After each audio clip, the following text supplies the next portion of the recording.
Bonjour, je viens ici raconter mon expérience, mon souvenir, mon passage à l'université de Yale aux États-Unis. Ce message est simplement un témoignage des moments de bonheur, de- d'un séjour de 5 années où j'ai passé 4 ans et demi à Yale et un semestre à Harvard, où je faisais des allers-retours entre New Haven et Boston, et Cambridge précisément, avec ma Nissan Maxima à l'époque. En fait, ce qui est impressionnant, ce qui est intéressant ici à raconter, c'est de raconter un peu comment je suis arrivé là-bas et ce que j'ai aimé. Je viens ici faire un simple témoignage, tout simplement. Voilà. Si ça peut édifier certains jeunes, si ça peut les motiver, tant mieux. Euh, En fait, ce dont je me souviens le plus, je vais être naturel ici, hein. Je ne suis pas un influenceur, je ne suis pas quelqu'un qui fait une chaîne YouTube. Moi, je poste comme ça les informations pour que ça puisse aider certains. J'ai mis du temps pour le faire, pour y penser. Et comme c'est les vacances, c'est l'été, il fait beau, euh, il fait chaud.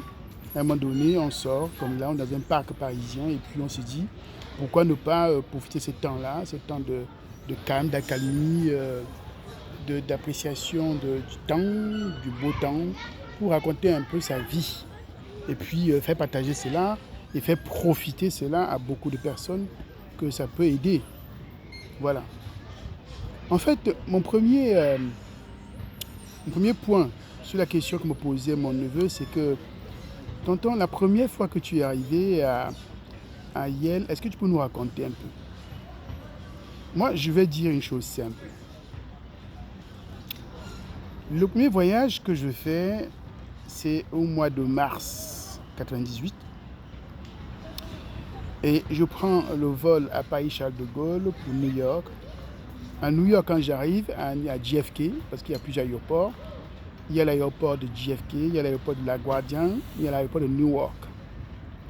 Donc j'atterris à l'aéroport de JFK et ensuite il fallait prendre un autre car pour aller dans la ville de New Haven, dans un état qui est l'état du Connecticut, qui est au nord de l'état de New York, au nord de la ville de New York en fait. Et donc il fallait traverser depuis JFK toute la zone du sud de la ville de New York et puis arriver, euh, passer à côté de New York, arriver dans les villes comme Stamford et les grandes villes, les petites villes, hein, les petites villes Milford, les villes riches américaines du Connecticut. Euh, mais c'était vraiment un moment impressionnant parce que c'était en hiver. Nous sommes en mars 98. Nous sommes en mars 98, je ne sais plus quelle date c'était, je n'ai vraiment pas retenu. Je pourrais retrouver les dates parce que j'ai tout de garder mon vieux ordinateur. Mais je n'ai pas voulu aller fouiller tout maintenant, voilà, bof. Donc c'était en mars 98, on est en hiver. J'atterris à JFK, on prend le Connecticut Limo. Il faut retenir que lorsqu'on quitte JFK, quand on arrive à l'aéroport, il y a des transports qui vous amènent d'une ville à d'autres villes. Il y a des transports qui vous amènent par exemple de JFK dans l'état de New Jersey par exemple. Il y en a des transports, qui prennent des personnes avec des transports communs qui vont dans le Connecticut, d'autres qui vont ailleurs. Donc ça va dans tous les coins un peu. JFK étant un peu un point central, mais aussi ceux qui descendent vers Princeton là-bas, vers le Philadelphie. Parce qu'il y en a qui atterrissent à JFK, mais qui descendent vers le sud, d'autres qui vont vers le nord, comme nous on partait aussi. Bon, on était à 1h30, hein. Mais bon, en hiver, on peut dire 2 heures de New York. Il faisait froid. Il faisait froid. Il avait neigé. Et c'était vraiment impressionnant parce que venant de Paris où je résidais, il n'y avait pas autant de neige quand je quittais Paris. Il n'y avait pas autant de neige quand je quittais Paris. Quand j'arrive à JFK, j'en sors de l'avion. Bon, pour l'instant, à l'intérieur de l'aéroport de JFK, on peut rien voir. Mais c'est à l'extérieur qu'on se rend compte vraiment qu'il a neigé parce qu'on voit le tube blanc partout. Et ensuite, lorsqu'on quitte l'aéroport avec le Connecticut Limo pour monter vers le Connecticut à New Haven, dans la ville de New Haven, dans le Connecticut, c'est en cours de route où on prend la 95, la I-95, Intersection 95, et c'est la I-95 en fait, en anglais. Je pense, si je me souviens bien, si je ne me suis pas trompé, hein. Je pense que c'est la I-95. C'est celle-là qu'on prenait, c'est une autoroute, hein. C'est une autoroute en fait. C'est celle-là qu'on prend. Je crois que c'est Interstate. I, c'est Interstate. Donc on prend celle-là maintenant. Donc c'est une route en fait qui relie plusieurs États. Ce sont des autoroutes qui relient les États. Donc on la prend maintenant en direction New Haven dans l'État du Connecticut. Et lorsqu'on arrive à New Haven, alors je ne vous dis pas, il faisait froid. Il avait neigé. Je me souviens que j'avais fait une réservation dans un hôtel du centre-ville. Donc j'ai oublié le nom, mais je vais retrouver, je vais vous le dire dans une prochaine vidéo. Et quand j'arrive, je me rends à l'accueil avec mes valises qui étaient dehors. Et l'accueil, l'hôtesse qui était là, ou je ne sais pas si c'était l'hôtesse homme ou femme, me remet la clé. J'étais mon ex-femme, évidemment, la mère de mes enfants. Et nous prenons les clés, nous remontons dans la chambre, nous déposons nos valises. Et ensuite, on entreprend de visiter la ville, malgré qu'il faisait froid, malgré la neige qu'il faisait. En fait, quand il neige, ça glisse. Et c'est difficile, c'est praticable. Parce que la neige va à un certain niveau et tu peux avoir près de 50 cm de neige facilement, hein, même 1 mètre de neige. J'ai eu 1 mètre de neige une fois. Une fois, je partais à Cambridge. Je devais aller à Harvard pour un séminaire à la John Fitzgerald Kennedy School of Government. Et je me souviens qu'en sortant de la maison, ma Nissan était totalement recouverte de neige. Et la neige était arrivée jusqu'au niveau des portes, au point que pour dégager les portes, pour les ouvrir, il fallait prendre des pelles. Heureusement que les Américains, tout est prévu. Moi, on avait tout prévu déjà à l'époque. Donc, je suis rentré à la maison prendre les pelles et puis j'ai dégagé la neige pour entrer dans la voiture. J'ai lancé, on entre la voiture comme ça. D'abord, on lance le moteur chauffe et puis après, cela dégage un peu la neige qui est déjà autour. Et ensuite, on essaie de balayer la neige, les vitres et tout le reste. Bon. Donc, comme je disais, je suis arrivé à New Haven ce jour-là.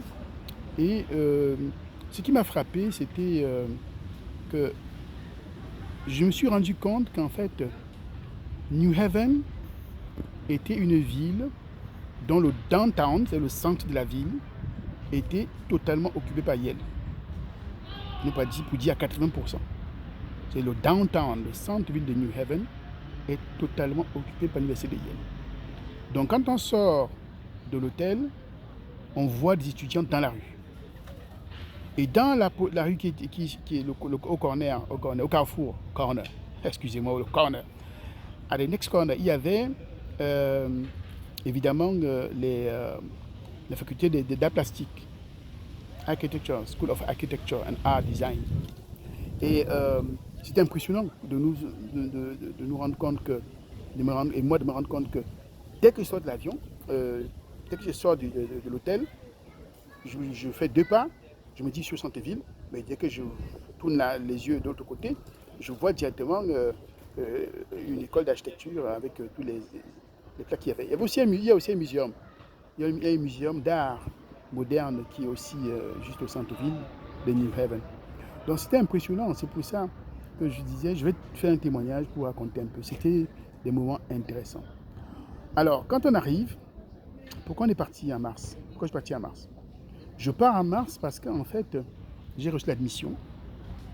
Et quand j'ai eu l'admission à l'université de Yale, au département de sciences politiques, je voulais aller voir comment était l'université, voir comment étaient les appartements, regarder les quartiers pour prendre mes dispositions afin que quand je viens fin août, parce que la rentrée c'est fin août, quand je viens fin août, bien que j'étais assistant, étudiant en doctorat, je n'avais pas d'obligation de séminaire et de cours. J'ai un PhD quantitatif, je ne suis pas PhD institutionnel. J'expliquerai ce que c'est plus tard. Donc il fallait bien que je vienne voir comment était le campus, comment était la ville, comment était disposé là où j'allais vivre. Donc les Américains appellent ça prospective students. Dans le système américain, quand on est admis à l'université, on autorise l'étudiant, on autorise aussi les parents de venir visiter l'université. Donc on appelle ça les prospective students. C'est-à-dire que ceux qui vont venir, on vient prospecter. Et beaucoup, il y en a qui viennent, ça ne leur plaît pas, qui ont peut-être eu 3-4 additions et qui déclinent après, qui disent non, ça ne m'intéresse pas. Quelqu'un peut venir à New Haven, comme beaucoup, et trouver la ville intéressante, parce que l'université est en plein cœur de la ville.